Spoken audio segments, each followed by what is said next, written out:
Hey there, and welcome to the Digital Transformist. I'm Mike LaVista. Today we have Mark Baldino, who's the CEO and founder of Fuzzy Math, a user experience and design studio. And we talk about what's been happening in the world of UX now that these LLMs and AI tools are proliferating. And that's all people want to talk about. It's got a pretty interesting twist and turn to it. So let's jump right in.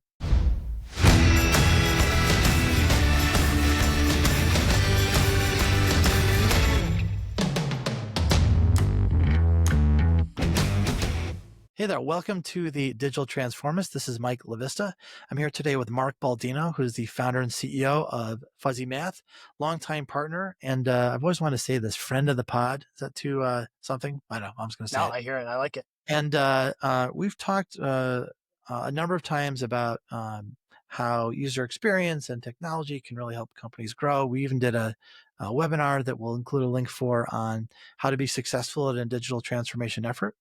And what I want to talk to Mark today about is, since we talked last on our last season of the Digital Transformist, the LLM world has exploded, and now even my dad knows what ChatGPT is, and customers are coming to us constantly asking for things that they didn't ask for before. And I wanted to bring in Mark and talk about, from his point of view, what's changed in the user experience business now that everyone knows about LLMs. And even if not everything has to be AI, it seems to be for us where customers are always starting. And I'm talking about 100% of the time, people are coming in going, I think probably AI applies, right? Right. Right. So what's changed? What's new in your world since this whole revolution has happened? I mean, it's been crazy just in the past, I'd say 3 months. We've had a lot more traction. My UX consultancy tends to work with B2B and enterprise organizations that deliver business applications. So accounting firms, it could be healthcare that have the clinical side and maybe the patient side. Anything connected with data and workflow. And we were never a firm that was like way out ahead on AI. Like I didn't rebrand as the AI UX company. We just said, hey, we're good in our sort of niche here of enterprise and B2B software. And maybe a year and a half ago, people are kind of around the edges. We're going to try to work on the data. We heard from leadership that this is a priority. And then people start using these tools in their own workflow. And so we were advising people in a number of areas. One, which was like, this is how Fuzzy Math, the team at Fuzzy Math, uses AI in the UX and design process, right? Here's how you, client, can use it in your product management and design process. And the last portion was, and gosh, I hate to plug more content, but I did just a quick masterclass on like how to use user journey mapping to figure out where AI can apply in your product. So it's using the existing sort of design technique, which is journey mapping. And instead of looking for opportunities that could be all over the place, you're kind of just looking for where can we apply AI. And so it's just kind of talking about, so that last part, which was like, where can you put AI in your product meaningfully, was just our clients was kind of an afterthought. In the past 3 months, it's all they're talking about. It is moving past rogue AI efforts within a large organization. It's moving past leadership saying, hey, I want to make this a priority, to actual integration. And what I'm seeing is, and I think I've had three from a sales perspective, a business development perspective. In the past month, I've had three clients come to us, two old clients and one new client, that say that they need a AI vision piece. They have a lot of efforts. They're all spread out. They have an idea of what they want to do with AI in their business application. They don't really know how to organize it and sell it and kind of pitch it internally and know where they want to be in 2 years. So what's changed is we're out of these little pilot projects into getting it into large tools. And we need to kind of organize this because it feels unwieldy and there's a bunch of disparate efforts going on. So it's really about like, help us with a vision piece, help us with an interactive prototype, because we need to sell this internally and potentially take it out to the street to sell to our investors or PE. Oh, that's really good. It's funny when you're saying that, telling that story. I'm reminded. I've had a couple of clients say something like this, and this is a direct quote from a client a week or two ago. And what he said was he was actually concerned that they weren't investing enough in AI, and the risk was that what he's saying is, I'd like to write some checks. I just don't know where or how. And the concern is, and I'm a technology person, I will fully confess that, especially earlier in my career, the the idea of doing something because it was cool far outweighed the idea of doing something because it was actually valuable and necessary. And so a lot of the strategy work we've done, especially lately, has been to figure out, well, where does it make sense to do investments in AI? Because you can't do none. And he had this like existential question about like how much is enough. And I just think it's almost it's the right direction of a question. But the question I'd rather ask is, to your point, if we were to diagram the business and find the opportunities where it made sense, that's where you should invest, as opposed to like, we should just spend more and maybe we get lucky, because you can go down a pretty deep rabbit hole. Do you agree with that idea? I do, and I think now it's like we can apply this everywhere. How do we prioritize? How do we organize? And these are new challenges, right? We've been doing this with technology forever, right? There's a million things we can do to our platform. There's 50 things we can where we can integrate 50 different places we can integrate AI. We can use it in these different ways. And so it's really about how do we organize these efforts, literally from a change management perspective. How do Yeah. we prioritize these investments from an impact, right? Like I think we've moved from like the shiny object cool. I can use chat and LLMs and they can do a ton of work for me, to wow, we can put a chatbot in our, like, that's table stakes now. And frankly, how useful are those chatbots? So moving into okay, now we have a full co-pilot experience. We're moving into the agentic AI world. It's like we got a lot we can do here. How do we prioritize this effort? So we are trying to boil the ocean. Again, a very common tech, like problem in product design and product development is priority of effort and what's going to get the most output from a That's investment really good. perspective. 'Cause especially when I think about those like chatbot type projects, one of the risks is you do something that's so simplistic that really, if anyone could do it in a day or in a short period of time, then it isn't a strategic advantage. This is sort of a Me Too thing, and you really have to come up with something that is um, provide some kind of like significant impact. Otherwise, you are definitely spinning wheels. That's, I think, a problem that always happens with new technology. And now that we're, to your point, we're settling into the phase of, okay, now let's be more serious and deliberate about it. I think we're seeing more interesting things start to happen. I'm curious for you, what are some of the things? I was thinking about this today.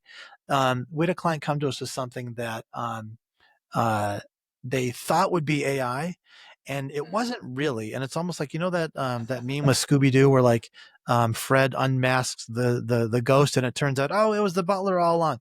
So a lot of things show up as AI, and it turns out to be kind of just old fashioned programming all along.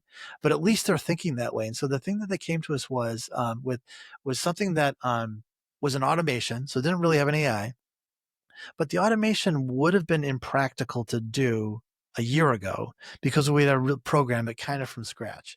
And now the tools are better, like an N8N or even like a Zapier sometimes, can get a lot of this done. And we don't want to fix a $5,000 problem with $100,000 solution.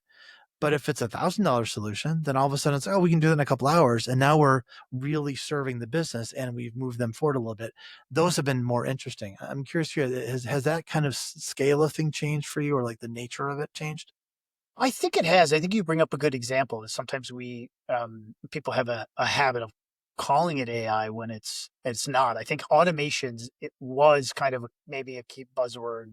I don't know, maybe 12 months ago in terms of like where can we get better automation? How can we use AI? And people spend a lot of time getting their data house in order, right? Because now you're going to be able to, you need more access to data, you need to understand the data. And then the tool set, like the tooling, and I'm not an engineer, but like the tooling has come so far that you can do something really, really quickly. So the depth of what you're able to do and the impact of it, you really need measurable ways. And people are going much deeper.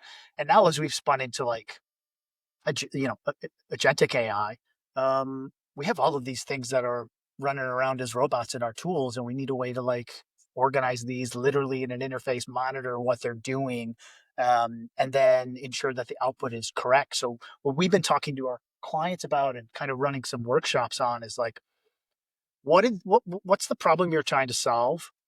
And then we're kind of staging out the AI interactions, which is like, what's the previous state? How do what's the current state on? Then how do you get into the AI experience? What's it like in the AI experience? And what's it like after the AI experience? And really kind of mapping out those stages and talking about like what's the user inputs? What is the output? What's the course correction that's going to happen?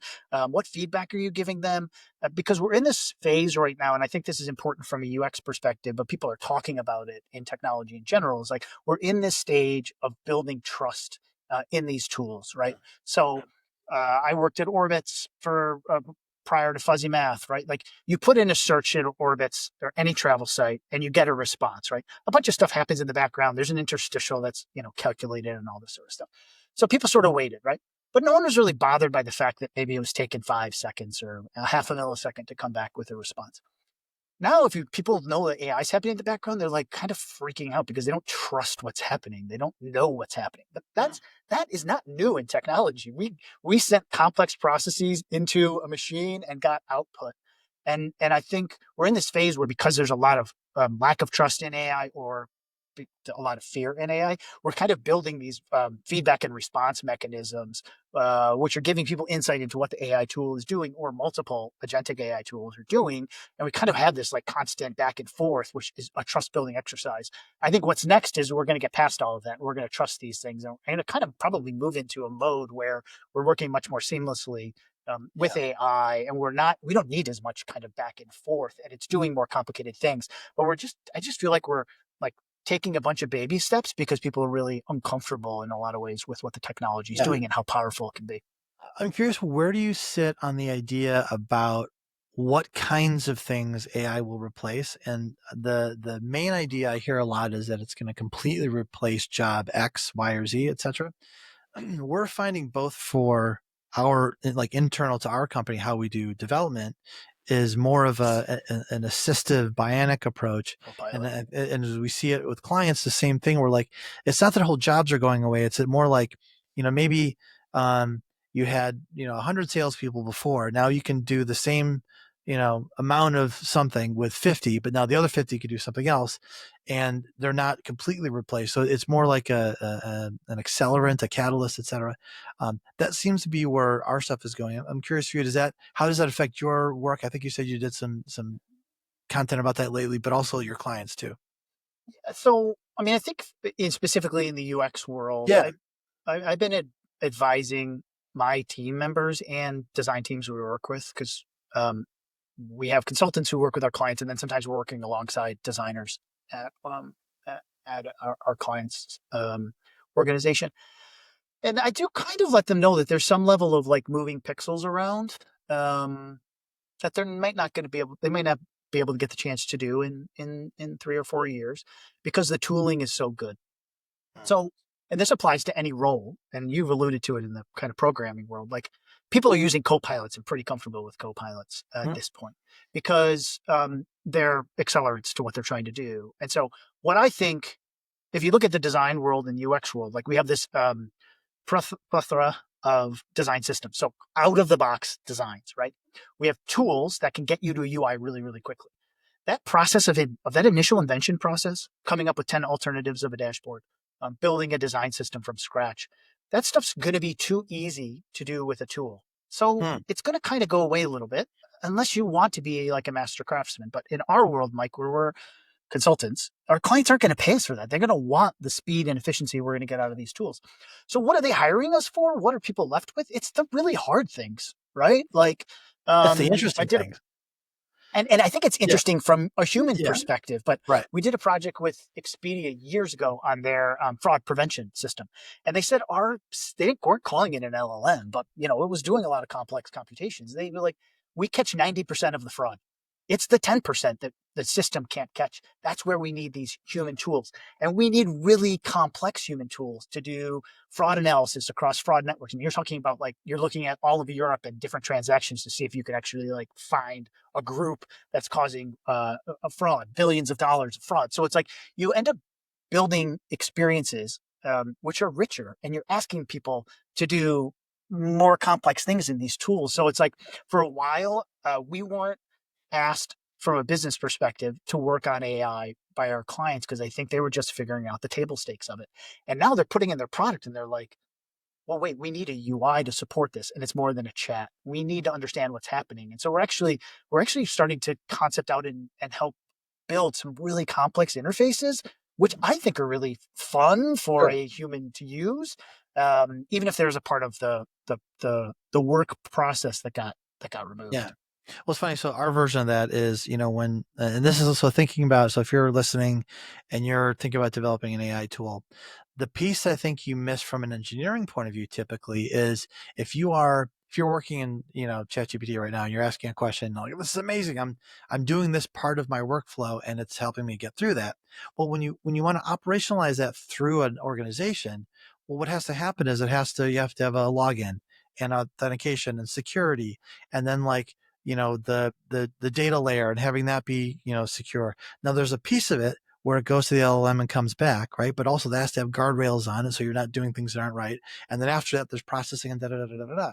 So in a 20-step process, there is an LLM component that's kind of magic and amazing, but from an engineering point of view, it's just one of the things that happens, and all this other stuff has to work for it to be something a company can use, as opposed to I have a toy on the side here I'm just messing around with. Yeah, I think that that's really applicable, as you said, whether it's your engineers working alongside LLMs, it's when your clients are going to be integrated into their product. I like to advise folks to think of like positive and negative energy burns, right? There are things that require a high intensity of human effort and are a pain. They're difficult. Um, these candidates, repetitive tasks that people do not like doing, are great fits Yeah. for AI. They're not going to complain. They're probably going to do it better. And your job there is to sort through the results. And you could do this, whether it's my personal workflow as Mark Baldino. Before we started recording, we were talking about our podcast flows, right? I love having conversations on a podcast. I kind of like finding clips at the end of it. I really don't like doing any of like the what's the description and Yeah. scheduling all of the posts, right? There's a negative energy burn there. There's some positive energy that I put into the podcast and people put into their work. Or if you map a user journey, there's some areas that are really positive inside of tools that are rewarding for people. And there's a risk of replacing those with AI or Mhm. LLMs, because there is kind of a positive response that you get from interacting with the technology. And I often advise clients, when you map out your user journey or think about how you can improve your workflow, think about negative energy burn and think about positive Sure. energy, and try to amplify those positives by making it an efficiency gain or an amplifier. And then the stuff that people is like really don't like doing and that are better done by machines, let's kind of replace Yeah. those. And I think it's a good lens, as opposed to let's replace everything or nothing. It's a nice lens to think in terms of positive and negative time that you're going to get back. If you can It's a spend more great, time doing like positive like things you enjoy that require human, that is like problem solving, like focus on those and let the machines do the stuff that is a yeah. is a negative burn Well, it's for funny. you. I'm going to take that to an extreme. And when I think about, another way to think about what you just said is there's a specialness that people bring to the process and to the product. Um, and if it could be fully automated away, then in a way we're saying is that's not a special part of the process. And if it's for me, if I were to read between the lines of some of the, you see some like famous executives right now saying things like such and such job is going away, like where junior developers are done. What they're telling you is they don't value junior developers because they look at it as this sort of like jobs, like it's just, can't that fully be automated? They're saying there's nothing special about that job at all. I disagree. Like I still think there's valuable things that junior developers do. And a lot of it, to be honest, one of the things I thought you were going to go to is there are some things that are difficult to do because they make you better. And so Mm, there's practicing your craft, and that applies to like, music or running or whatever it is. Like there's a certain difficult thing that in the difficulty lies the value, but if you're an executive and you're looking at a whole, middle management is completely automatable, then you probably aren't doing very much with your middle management. Like if they're just there stamping things, then of course, yeah, automate that. right. So I feel like it's a code word for I don't value it. That's my little soapbox for the moment. I like it, and I think it does take it to the extreme, but in a it's a helpful lens, right? Because it's not just about automation in these cases. It should be an amplification. You should be freeing people up to do more important tasks for your organization. Yeah. How about, so what are some of the things, what are some of the breakthrough moments that you've been able to have with clients, if you can share about like, oh, because this enabled something that wasn't too possible before, or this opened up a new area that we hadn't thought about? I mean, a lot of it has come, um, this is gonna sound weird, like, a lot of it's come from opening up thinking within our clients to what is possible. Not that my team's coming in with, like, every idea under the sun for how AI could implement them, but just giving them a framework to understand the different components of AI. Where's AI been for the past, what, year and a half, 2 years? Where are we kind of now? What phase are we in? And where are we kind of heading? And then giving people this framework of take a real problem in your tool and let's rework that, but let's rework it in a way that that integrates AI. Let's say an agent or two agents working alongside of a person doing tax preparation, and kind of let's work through what that could be. So it's less in breakthrough moments and we found this really powerful thing that's happening, but it's more in kind of helping build muscle memory to concepting around AI and thinking about it from a problem first perspective. And frankly, I mean, we consider ourselves human centered designers. So it's like, and from a human perspective, right? Like, what's the human component of this? What do they need out of the experience? How do we build trust in this experience? How do we help them accelerate their job? Keep the meaningful things, maybe take some of the things that are tedious and move them to the background. So it's actually been the light bulb moment's been when people feel comfortable that they have like a friend. We have these workshops in UX AI frameworks we bring, and then they feel comfortable in designing because as you know, like when you work alongside a client, they're experts in their industry, right? So if you're doing a lot of stuff in industrials, you might have, or manufacturing, you might have lots of experience working in manufacturing companies, but they're going to kind of know what's happening, on the shop floor, or in a factory. And so when you can enable those folks to think openly about how AI can make their jobs better, the jobs of their coworkers better, those have been the light bulb moments of like, oh, this is meaningful for me, and I can actually see us driving change, and they're kind of part of that change. That's a really good point, because I agree. I think for us, we see a lot where, because people have finally found a way to get into technology that's kind of fun and interesting. It's almost kind of pseudo programming, kind of doing Yeah. this prompting with things, that they're starting to open their minds to what's possible. Where in the past it just looked like a black box, and they weren't really sure how to get anything out of it. And now it's like, oh, now I could see how this could work, and now we're innovating together, which is fun, especially for people who aren't technology people. So if I were to give a piece of advice to anyone listening who's any kind of leader thinking about what to do with it, I would say, like, it's okay to go play with some things and see where you get, and then bring in teams, because I think iterating on your own ideas for a little while can yield some things that are surprising to you and probably show some value that you hadn't thought about. And now, bringing people to operationalize it. But I think that's actually an okay place to start. I mean, where do you have people start if they're thinking about where to innovate? No, I mean, it's always got to use these tools, right? I work with organizations where the leaders say we need to integrate AI and they don't actually use it in their own workflow. And then I have organizations where the leaders using it and explaining how they're using it and showing them that they're using it, even if it's to put an agenda together for a call. You said, hey, I used, Microsoft Copilot to put this together, or some other AI tool that gives people in your organization the freedom to use it. So I talk about AI a lot with my team, and I think sometimes people are a little bit afraid. Like, wait, am I cheating? Am I doing my job if I'm using AI to write a client email?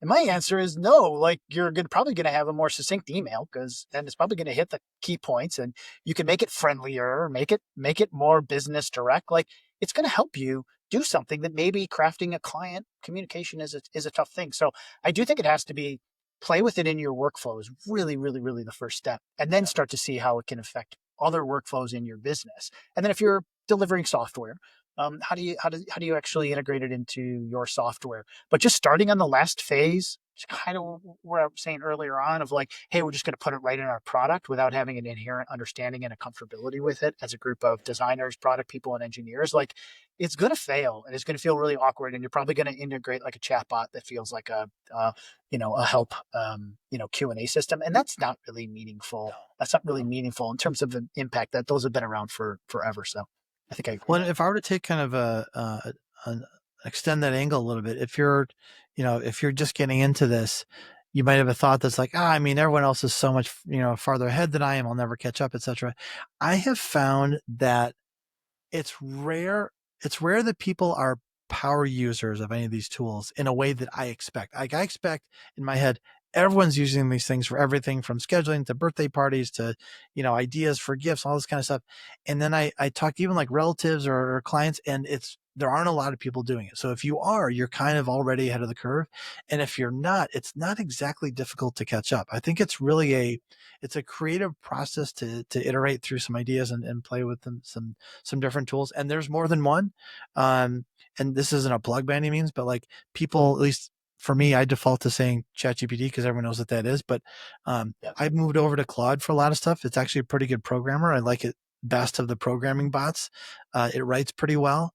The Google AI is really good at long form stuff. The Gemini, the AI Studio from Google. There's more. There's lots of them. So play with them and like see what fits for you and whatever. Like it's okay to experiment. And I find people who aren't in tech sometimes are nervous about breaking something. That's something I've heard a lot in my career, and you can't. You just go and you play with it, and it's fine. 100%.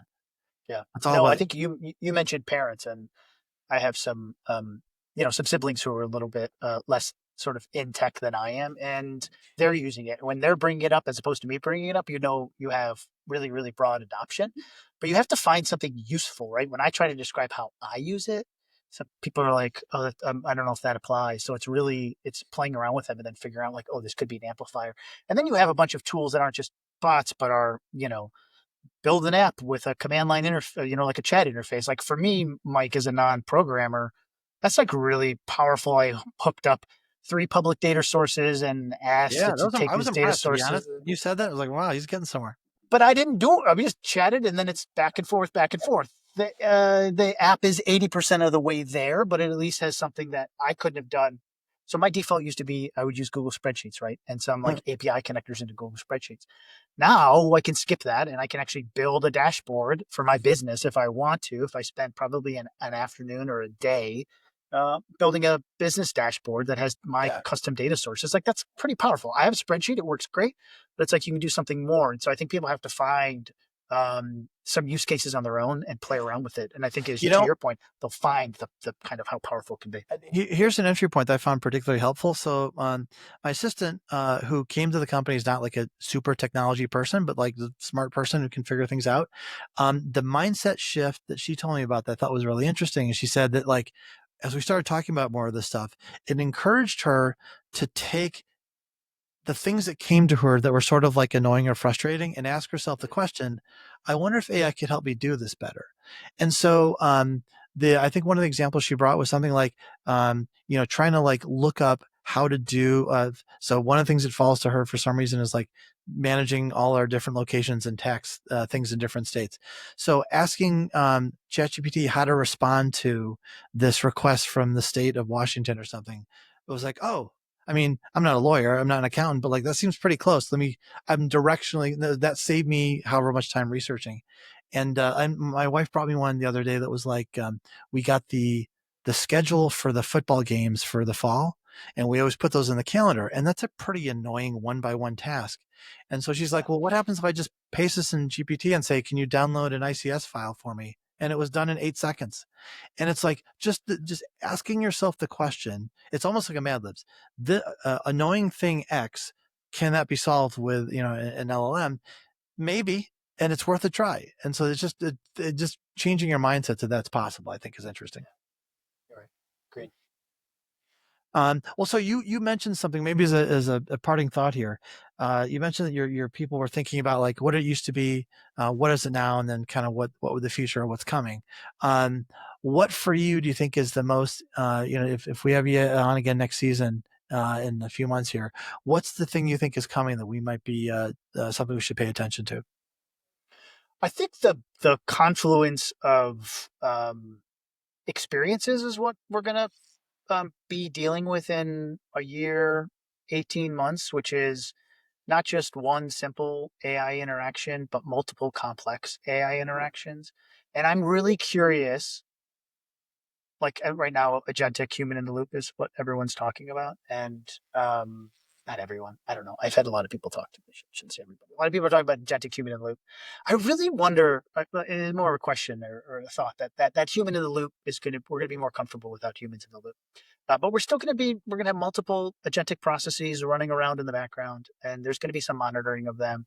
I was talking to a client that I think will have kind of these like maybe these agentic cockpits where you're kind of monitoring multiple processes at once, and you're kind of doing error repair and seeing the output and stepping into sub processes. So I think it's going to be this confluence of like multiple complex experiences coming together in enterprise tools and Mm, figuring out what is the UX for those.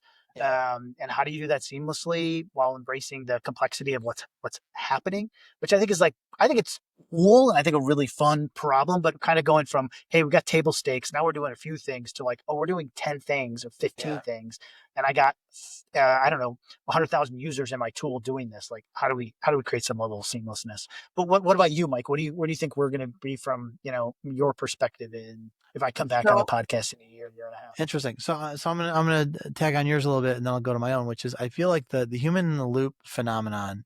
I think is just sort of how it's always been with technology, and so we shouldn't treat it as something new. And I think we have a way to figure it out. And I think what happens with technology things, and the one that came to mind for me was like when you when you deploy code out to production. So you've made a change, and now you're gonna let the world see it, right?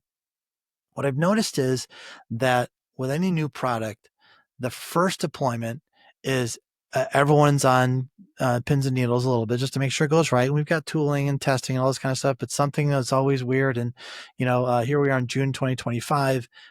People may know that a couple weeks ago, an engineer at Google accidentally did one thing and took basically the entire Google infrastructure down. Right, so stuff happens, right? And what I've noticed of the deployments is then you get to like the point where the human in the loop is like, well, let's just see if it goes off, successfully, and we'll check later. And then it's well, we've done it so many times, we know what the problems are, just let it run, and then finally it's like we forget about it, and then you go to the next thing. So I feel like that'll happen with AI, because right now I don't trust, without human in the loop, I don't trust many of the decisions it makes. Like we have a thing we use internally that like decides whether or not to do something. It's right half the time. So it's like, could it replace that person? No, but it's interesting, but it'll get there, Yeah, right? So I think what we'll see in the next year is I think it will the big news that we will find out, and I don't know if um, I do not have the answer to this. I'm speculating. Is there's been some talk about whether um, the current state of LLMs and their efficacy is, in a way, close to as good as it's going to get. In other words, they might get a little smarter, but the idea that they'll get twice as smart might but it's not still be the hockey case, stick right? growth. Right. It might just be this is the current, this is, because I think an analogy might be they've already trained on everything that we know and every piece of media and everything everywhere. So this is it. And it's really good. Um, and so the question is going to be in a year, are we now just sort of figuring out, okay, great, if this is what's going to be for a while until maybe quantum computing changes something or a new way of, doing LLMs changes something. We're just going to have to find a way to work with this, as opposed to what we've been doing is riding the curve where every new model release is like, oh my God, everything from before this is garbage. Let's go here. Right. And I don't know I don't know the answer to that. I'm actually going to have someone on soon who knows more about that to talk about it. But I think Uh-huh. that it's possible that for a while this is as good as it gets, and we have to figure out what to do with this amazing technology, but knowing that it may not get too much further. I don't know the answer to that yet. Interesting. Interesting. So We'll we'll have to see wait and how see, right it right? is. Please feel free to flame me in the comments immediately, right? Well, Mark, as always, awesome having you on. If people want to get to know Mark and Fuzzy Math better, what's the best way to get in touch with you in the world? You can find me on LinkedIn. I'm on there most days, very often, under Fuzzy Math or Mark Baldino. And then my consultancy's website, fuzzymath.com. So reach out. We have a blog, a newsletter. Subscribe, listen more, and reach out if you need me. Cool. Great stuff. As always, Mark, good seeing you, and I hope to have you on again soon. Thanks, Mike. I appreciate it.